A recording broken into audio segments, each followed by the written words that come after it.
Welcome, everyone, to our featured podcast on thought leadership with Dr. Ray McKinley. Dr. McKinley is an expert on leadership and character development. Let's join the conversation now. Hi, everyone. This is Ray McKinley. Welcome again to Ride the Elephant Today, our weekly podcast. And with me today, I'm very excited to invite my son, Blake, onto the podcast with me because we have a long personal history, of course. And Blake runs my dental practice now, and he is here to say a few words and have a conversation with me today. So, Blake, introduce yourself and tell us a little bit about why you're here. Thank you for having me. My name is Blake, and I'm, as Dr. McKinley said, I call my dad Dr. McKinley a lot because that's what I call him here at the office. But Dad invited me to do the podcast, and I said I would do it because I've been going through this material with our team. I had the opportunity to go through a book mastermind with a mentor of mine, and it was a great experience, and I thought it was something that we could do as a team here at the dental office. And when I was considering books to do, Ride the Elephant came up, and we're going through it together as a team, and we read the chapters and discuss it and really apply it to the dental practice, of course, but our personal lives as well. So that's what I've enjoyed about the most recent part of reading Ride the Elephant. Great. Well, thanks, Blake. And one of the things that we hope you do as a listener is connect with the book, Ride the Elephant. It's by Ray McKinley. It can be picked up at Amazon. And you can follow along with us in some of the discussions we have here as we move forward. So, Blake, in the book, what was the first thing that you came across that intrigued you that you wanted to have a conversation about? Well, as I was going through the book, very early on in the book, and anybody who does read the book will find that the first few chapters are very engaging, and there's some very interesting ideas that come up. One of those chapters is the tension within, which is early on in the book and talks about the brain and the ideas that we have in our brain and how it can create a feeling that's difficult to describe even. Some people call it an anxiety. Some people call it a nervousness, but you call it the tension within. Now, I was really interested in the words that you use to describe the different decisions you make according to what's happening in the brain. And I didn't find those in the dictionary or even on Google. So I was wondering if you could tell me more about where those words came from. Are they made-up words? Had somebody told you about those words and you adopted them? Because I can't find any history of them being used ever. Well, I think it's important that we all recognize, first of all, I put this early on in the chapter in the book because I wanted to create context for the reader so that they would recognize that as they read through this material, sometimes we read books and we hear them as being suggestions from the author that we need to employ in our lives. And I didn't want to be one of those authors that I said, I know in your life you should do this and you should do that and you need to do this and you need to do that. What I wanted to start was with a recognition that there's a tension within all of us. And an example of the tension would be, I talk about this in a story in the book, and the story I talk about is the story of Sue, who goes off to college. You know, she's made it a personal decision to not have sex before marriage. Some people make that decision, some people they don't. No judgment, she just made the decision. She went off to college and found herself in a relationship that was very meaningful. And the feelings started to come across her, the physical feelings of love and wanting to connect with her partner. And she was considering maybe she might have sex before she gets married. So she has this tension exist within her of this principle that she's had her whole life. I'm not going to have sex before I get married. And then this emotive feeling she has of warmth and love and the tingling feeling. And Now, what is she going to do with this tension that exists between this emotive feeling and this principle or value she's decided on early in her life that she still carries to this day? And if she makes the decision to succumb to the physical feelings that she's having now, how is she going to feel about leaving that personal commitment that she made? So what that means, Blake, and another way of saying that is that that story reveals or reflects the beliefs, values, and principles that exist in our mindset that cause us to respond in every situation in our life. So if we just take that sentence backwards and look at it differently and say, every situation in our life emanates from a belief and a value and principle. And oftentimes the values and principles come from our beliefs. So basically we can say that any actions that we take or any situation we respond to, we only have to go back and look at the core belief that caused us to respond that way. Well, my experience has been when I've asked people to go back and look at that core belief, they really have a tough time doing that. They just don't get it. What do you mean a core belief? What core belief could possibly cause me to respond the way I'm responding? If I'm responding with anger, if I'm responding with hate, or I'm responding to say I'm going to do this and not do that. I have to make a choice between going to my grandma's birthday party or the football game on Saturday. All these choices and decisions that we make always fall back to a core belief that we have. So what I found in teaching this material over the years was when I got people to understand that there's three parts of the brain that are in conflict and create this tension. And one part is the limbic part of the brain. The limbic part of the brain is that part of the brain that is responsible for the emotive feelings we have. The other part of the brain is the hippocampus. The hippocampus is that part of the brain that is our memory. We remember all the things we've had happen in our life. They're our habits. They're what we've always done. In this situation, I've always done that. So now I'm in that situation. Now I'm going to do what I've always done, which is typically what we do. Well, that's our hip decision telling us, hey, this is what you've always done. So now it's time to do that again.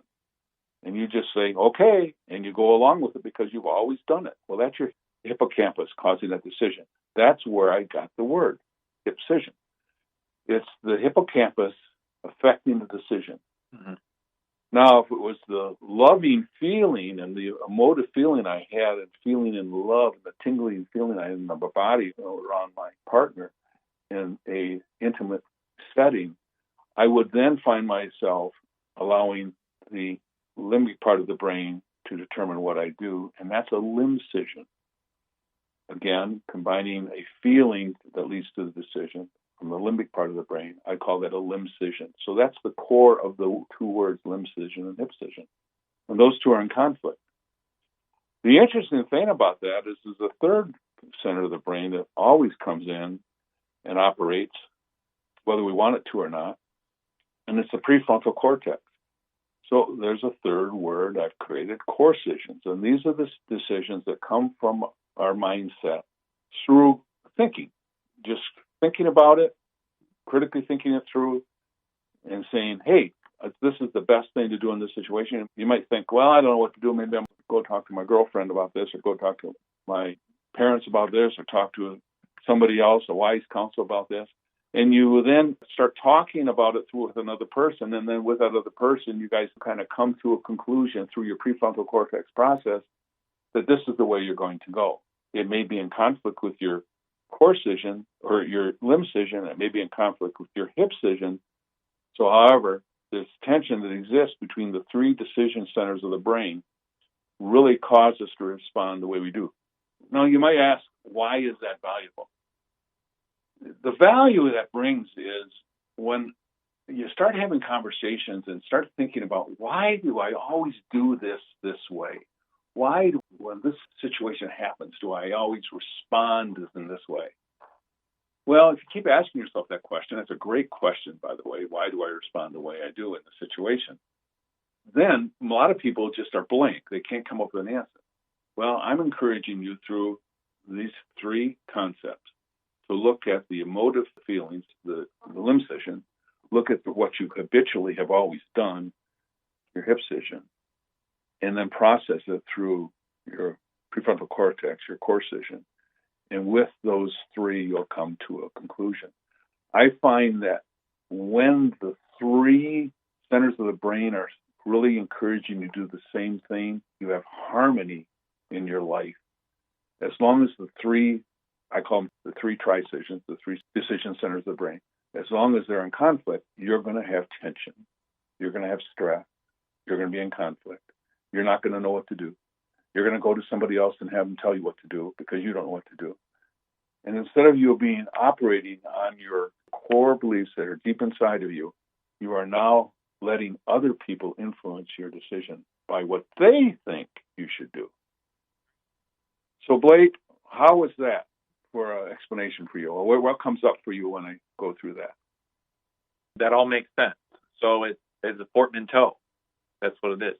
It's a combination of two different words to give a new meaning. Yes. Like the classic one is brunch. Breakfast and lunch. Yes. Brunch. So you're combining two words to give a new meaning. That makes sense. Exactly. Part of two words. Part of two words, right.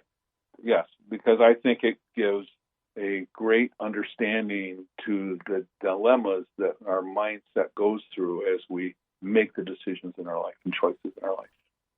Now that you have this information, have you seen in the workplace, in the relationships and managing other people here, have you seen this tri-scission model play out? And how has that knowledge helped you manage the team? So it's true in dentistry, and I think it's true in a lot of industries, that many times we get in the habit of doing things. And the way that we do things is rote. And the classic phrase is, when you ask, well, why do you do it that way? The answer is, because we've always done it that way. I have tried to come up against that belief in our dental practice. I've always tried to attempt new things, because sometimes, even though you're doing something because that's the way you've always done it, something doesn't feel right. So that feeling part of the brain is saying, yes, this is how we've always done it, but it feels like we could do it better. So having that mindset, I think, has served me well professionally, and I think it served our practice well in our patients. I also noticed it individually among the team members as we're going through this and as we're studying it as a group, and they have new awarenesses. So we're fortunate to have members on our team who are here for the right reasons. I believe that everybody here on our team is here because they care about people, and they care about health, and they care about taking care of people. So we're very fortunate to have those type of people here. And I think it's interesting when we talk about a concept, how it falls into this tension within. When maybe we're presented with a new technique or a new awareness, it could be clinical, it could be interpersonal, where it kind of brings up that question, well, maybe I'm not doing everything I can to serve the patient best. So having the resources and even the language to talk about that tension that exists, to move yourself, if you desire, to move yourself into a new behavior, a new habit, because something doesn't feel right. The answer that, well, we do it this way because we've always done it, that doesn't work anymore. This model can help you kind of move past that and, like you said, start to ask those questions. Why do I believe that? Why did I do that? And what am I going to do in the future? That brings up a great memory for me. When I was teaching this material, I taught this material, the concepts in the book, this tension within concept, in the high school to seniors as they were leaving school. And one of the reasons I was motivated to go to the schools and teach was because I felt the young people coming into the workplace today were clueless and just weren't prepared to really help us in a significant way, mainly because they really didn't know what they wanted. They came out of an environment that they were enabled, they were taken care of, they weren't self-directed as they needed to be. So I became frustrated with that. So I went back into the schools and said, hey, we need to teach these young people coming into the workforce some things to help them be more helpful. And one of the things I asked the students was, do you feel that you guys are good decision makers? You guys make good decisions? And I was shocked by the answer. Every class I taught, no, we're terrible at decision making. We don't know how to make a decision. We actually don't make decisions. Our parents make the decisions for us. We don't even make our decisions. And by their own self-awareness, they were terrible decision makers.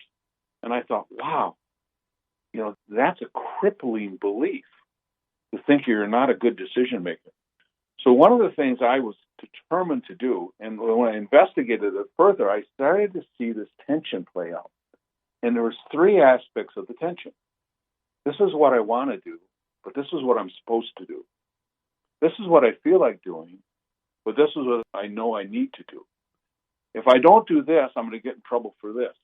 This constant tension that existed in the young adult caused me to say, I have to break this down. And being a dentist, we do a lot of dissecting in the mouth. And a lot of you remember dissecting in the biology class. And one of the things we did in dissection was to cut down pieces into smaller components and smaller parts. And so I said, I'm going to dissect this decision-making process that they're struggling with and give them some clues on what they can do to break their pattern, break their old belief that they're lousy decision makers. And I really found that just dissecting this with the three decision modules, the limb decision, the hip decision, the core decision, the kids really got it. And you know what? And they really liked the thought of creating a new word. They liked the thought of creating a new thought about that. So we really elevated our ability to make them better decision makers. And I think that's one of the things that you've done, Blake, very well in this office, is when you see someone struggling with their decision making or the stress they're under in making their decision, you then start looking at them instead of saying, come on, make a decision, and just disqualify them or get angry at them or say something curt to them. You break it down into three components. And when you break it down into three components, you can start having a better conversation with the person than you can have if you don't.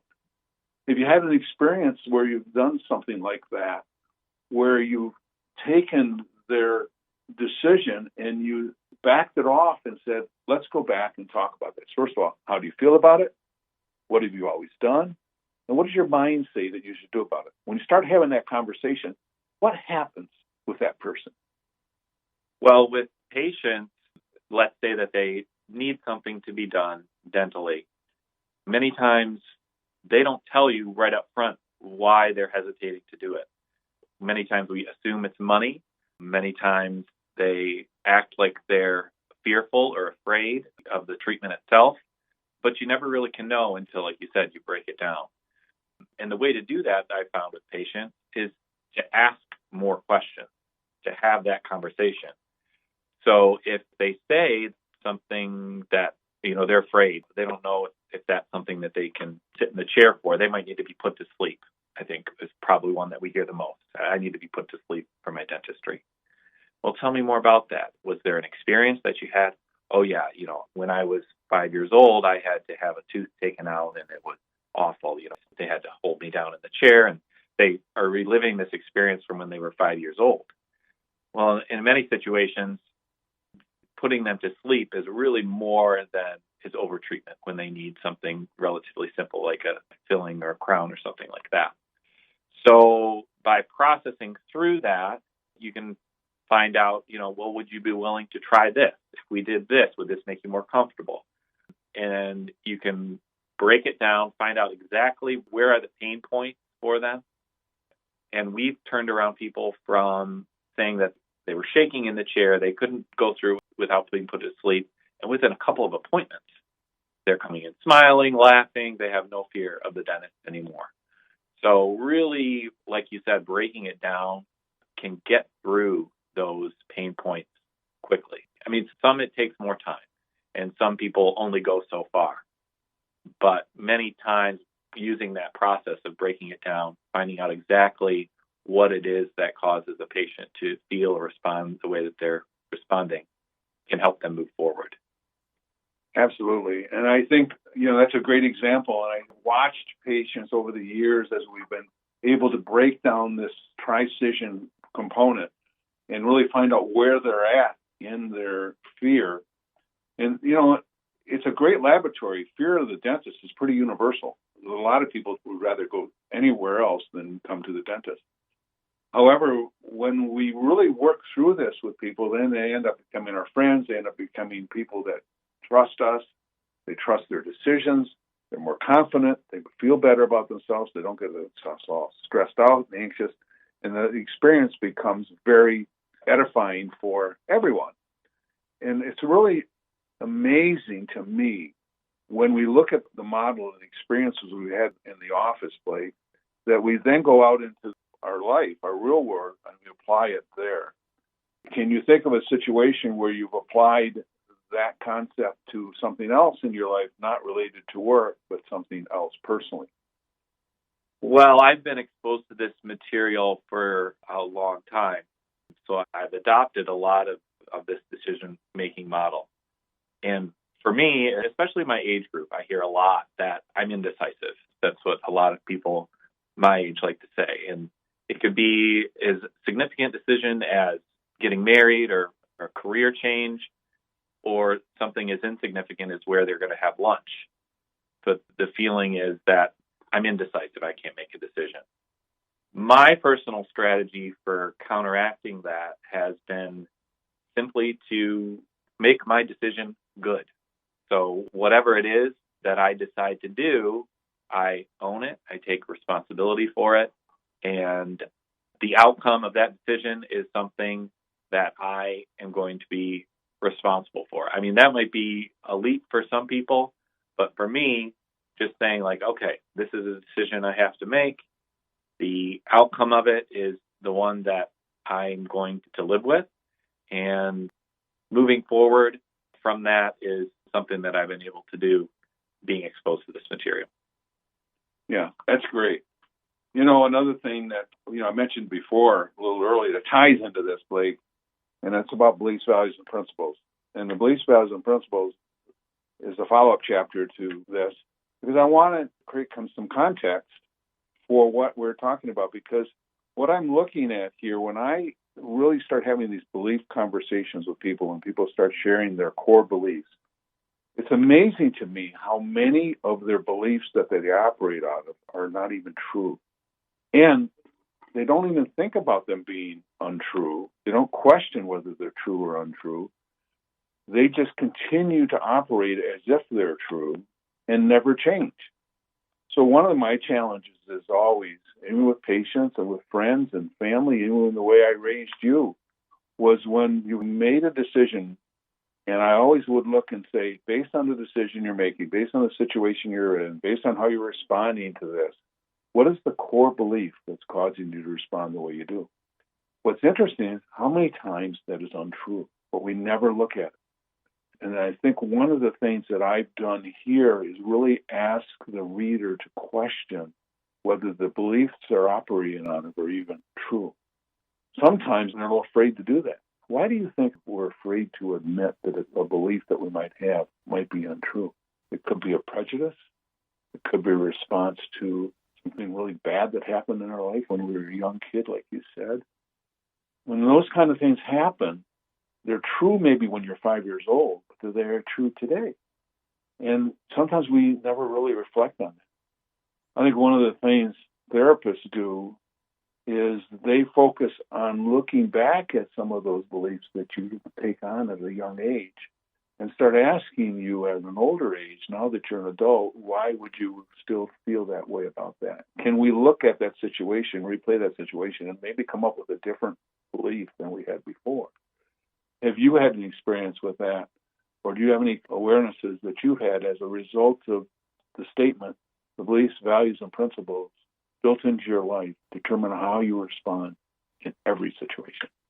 Yeah, when I think of beliefs, values, and principles, especially beliefs, they're kind of mental shortcuts.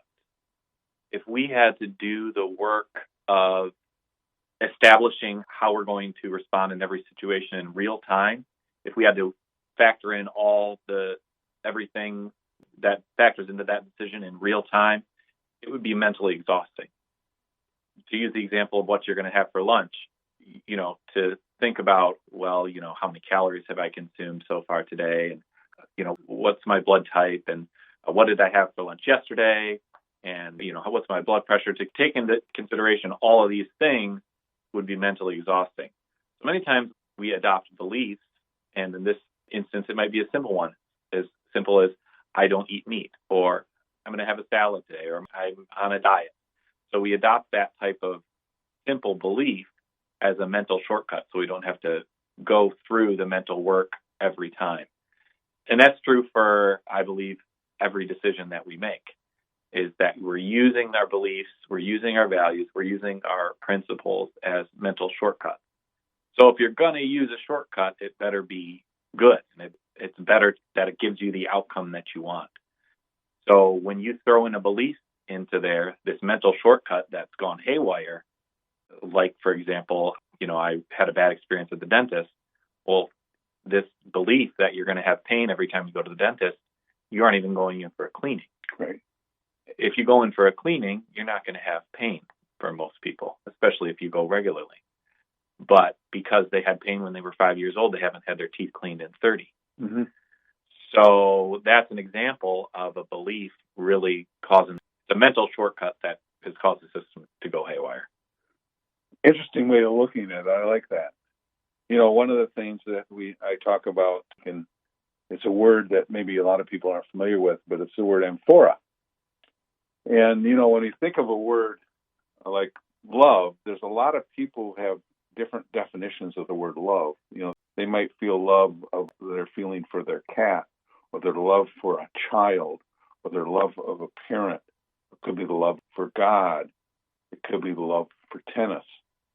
Everyone has a different amphora or different meaning to that word.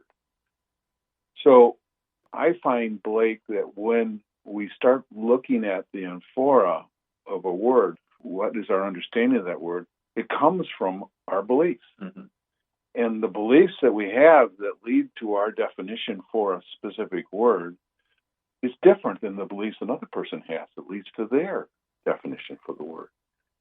However, we make a very large presumption, and we assume that everyone thinks the same way we do. How could they have the same thoughts that we do and just think the same way unless their personal histories were identical? Now, that many times our personal histories are similar.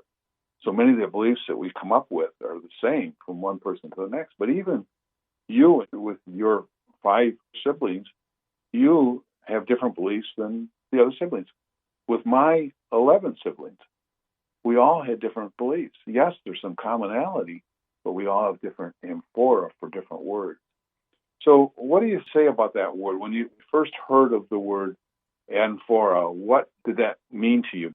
Tell us a little about it. Did you reject the concept initially? Did you embrace it? Did you understand it? What went on for you, the process, when I threw out your amphora for any particular word? Well, I've come to really love the term amphora. I think it's very useful. But when I first heard it, it was a word I'd never heard before. It's not used very commonly unless you're an archaeologist or something like that. So when I first heard it, I thought, that's interesting. And I was kind of confused, quite honestly, at first, when I first started learning about that concept of amphora, because it's not something that people spend enough time on, I think. I think that we're in a habit of going to the dictionary definition of a word if we're thinking about what a word means.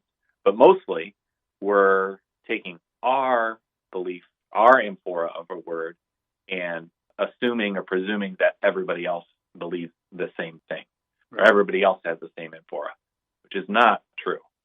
And many times, the most successful discussions start out very early in the conversation, getting an understanding of what each other means by the words they're using. And if at any point the conversation hits up against these words that nobody understands, or that it's clear that both commentators don't have a common understanding of, common amphora for, the conversation can go one of two ways. Either it's going to go off the rails and they're going to talk past each other and it's going to be unproductive. Or one of them is going to have the sense to slow the conversation down, back it up, and get clear on, okay, when we use this word, what are we talking about? So I've seen that play out in many, many different debates and podcasts and conversations that I've consumed. And I never really had a word for it, but this is the word, defining your amphora or finding out what your amphora contains. To me, not understanding the word amphora, not understanding how the amphora plays out in our mind and plays out in our relationships causes another place where tension exists. The tension can exist when you have one definition for that word and another person has another definition of that word. Because it really depends on their personal experiences, again, their core beliefs that determine how they respond in every situation. So they carry around this vessel, the amphora is a vessel, the container, and it contains meaning. It's the word for the word metaphor, which is basically a story that applies to a word. So an amphora is the container for a metaphor. So it's very interesting because when we talk about words mattering, you're a wordsmith, Blake. You love words. You constantly are bringing out a word a day in your lexicon, and you constantly add new words into our vocabulary here at the office that make us better. And I think you probably do that in your other relationships as well. Tell me a little bit of why words matter to you so much. Why is that so important that we maybe pay more attention to the words we use and the definitions behind those words?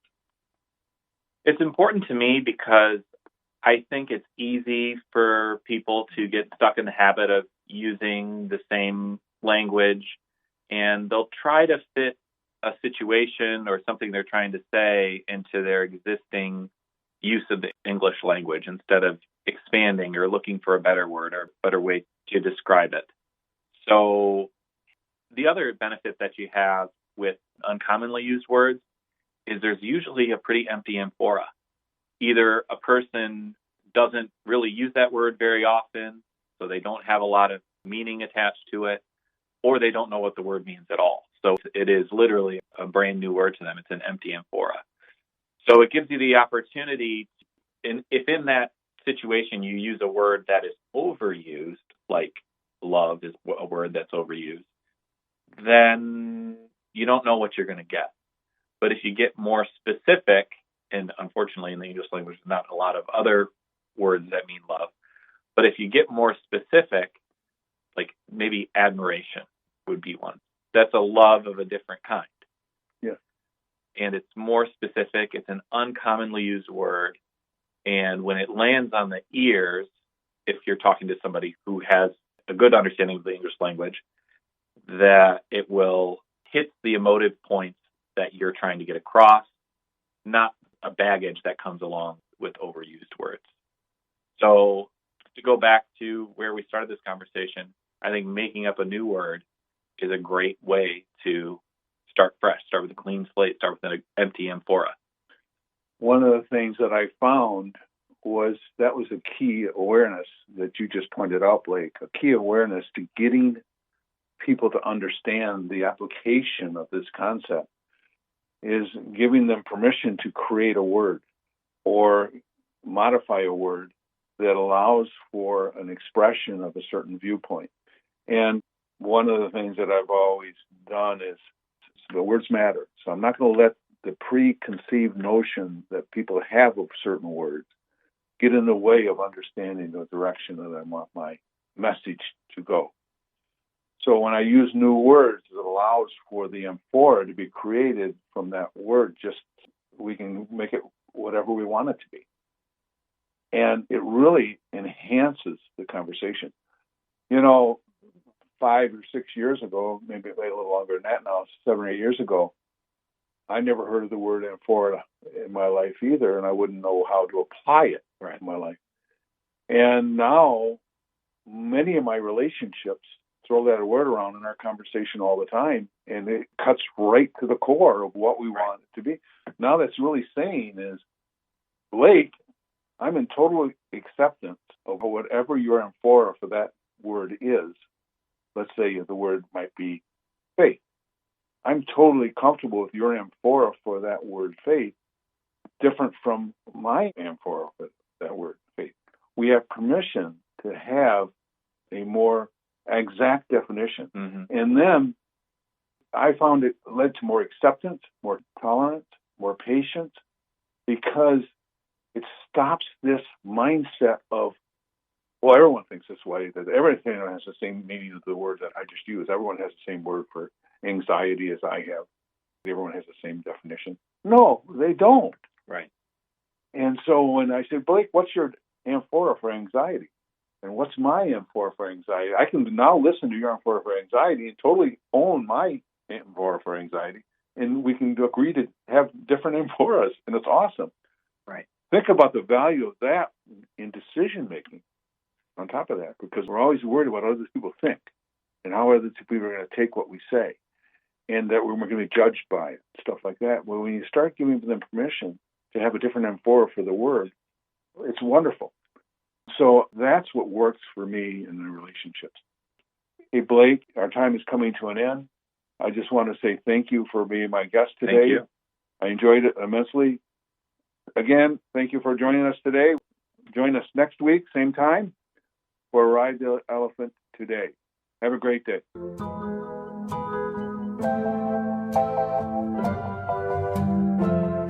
Thank you for joining us today.